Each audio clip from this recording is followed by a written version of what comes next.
നമസ്കാരം.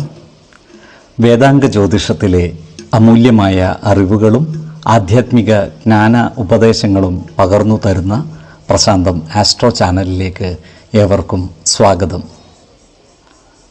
ഈ ചാനൽ ഇതുവരെയും സബ്സ്ക്രൈബ് ചെയ്യാത്തവർ ഇപ്പോൾ തന്നെ സബ്സ്ക്രൈബ് ചെയ്യുക. നോട്ടിഫിക്കേഷൻ ലഭിക്കുന്നതിനായി ബെൽ ബട്ടൺ അമർത്തുമല്ലോ. ഒപ്പം ചാനൽ ലൈക്ക് ചെയ്യുക, ഷെയർ ചെയ്യുക, കമൻറ്റ് ചെയ്യുക. കൊല്ലവർഷം 1199 കർക്കിടക സംക്രമം വിശാഖം നക്ഷത്രത്തിലാണ്. കർക്കിടകം 1-ാം തീയതിയിലെ ഗ്രഹനില അനുസരിച്ച് എടവം രാശിയിൽ സർവേശ്വരകാരകനായ വ്യാഴവും കുജനും, മിഥുനത്തിൽ ആദിത്യനും, കർക്കിടകം രാശിയിൽ ബുധനും ശുക്രനും, കന്നിയിൽ കേതുവും, തുലാം രാശിയിൽ ചന്ദ്രനും ഗുളികനും, കുംഭത്തിൽ ശനിയും, മീനം രാശിയിൽ രാഹുവും സ്ഥിതി ചെയ്യുന്നു.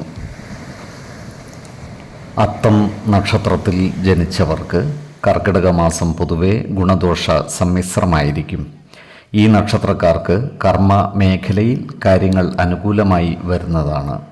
തൊഴിൽ രംഗത്ത് പുരോഗതിയും വരുമാന വർധനവും ഉണ്ടാകുന്നതാണ്. ടെക്സ്റ്റൈൽ വ്യാപാരികളായിട്ടുള്ള ഈ നക്ഷത്രക്കാർക്ക് ബിസിനസ്സിൽ പുതിയ മാറ്റങ്ങൾ കൊണ്ടുവരുവാൻ സാധിക്കുന്നതാണ്. നൂതന സാങ്കേതിക വിദ്യകളുടെ സഹായത്തോടെ കാലത്തിനനുസരിച്ച മാറ്റങ്ങൾ ബിസിനസ് രംഗത്ത് നടപ്പിലാക്കുവാൻ ഇവർക്ക് സാധിക്കുന്നതുമാണ്. എന്നാൽ സാമ്പത്തിക കാര്യങ്ങൾ കൈകാര്യം ചെയ്യുമ്പോൾ ജാഗ്രത പാലിക്കേണ്ടതാണ്. സർക്കാർ, അർദ്ധ സർക്കാർ സ്ഥാപനങ്ങളിൽ ജോലിക്ക് ശ്രമിക്കുന്നവർക്ക് കാലതാമസം നേരിടുവാനുള്ള സാധ്യതകൾ കാണുന്നുണ്ട്. എന്നാൽ സർക്കാർ മേഖലയിൽ ജോലി ചെയ്യുന്നവർക്ക് പുതിയ സ്ഥാനമാനങ്ങൾ ലഭിക്കുവാനുള്ള സാധ്യതകളുമുണ്ട്. അപ്രതീക്ഷിത ധനാഗമം ഉണ്ടാകുവാനുള്ള സാധ്യതകളും കാണുന്നുണ്ട്.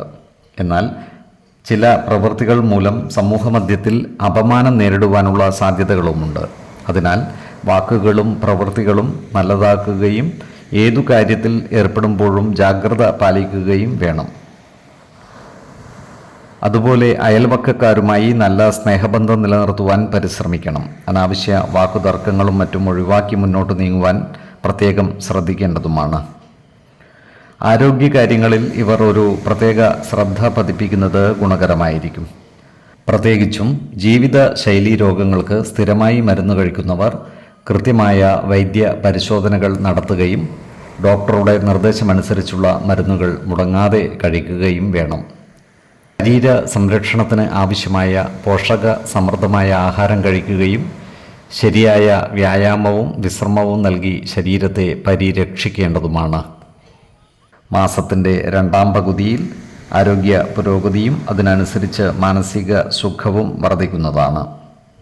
ഇച്ഛാശക്തി കൊണ്ട് പ്രതിസന്ധികളെ അതിജീവിക്കുവാൻ ഇവർക്ക് സാധിക്കുന്നതുമാണ്. 4, 14, 24 തീയതികൾ അനുകൂലമാണ്.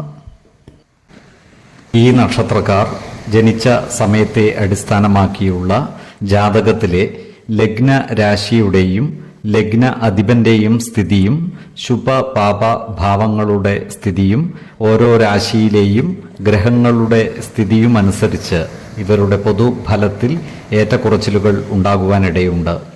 കുടുംബ ദേവതകളെയും ഇഷ്ട ദേവതകളെയും ഉപാസിക്കുന്നത് ഇവർക്ക് ആയുരാരോഗ്യ സൗഖ്യമേകും. ഇഷ്ടദേവതാ മന്ത്രം 108 തവണ ദിനംതോറും ലിഖിത ജപം ചെയ്തു വരുന്നത് ഇവർക്ക് സർവ ഐശ്വര്യങ്ങളുമേകും. നല്ല വ്യക്തി സാധനകളോടെയും ഉപാസനകളോടെയും മുന്നേറിയാൽ സർവേശ്വരാനുഗ്രഹത്താൽ ഇവരുടെ സർവകാര്യങ്ങളും മംഗളകരമാകും. നന്ദി, നമസ്കാരം. ജ്യോതിഷരത്നം പ്രശാന്ത് കണ്ണോം.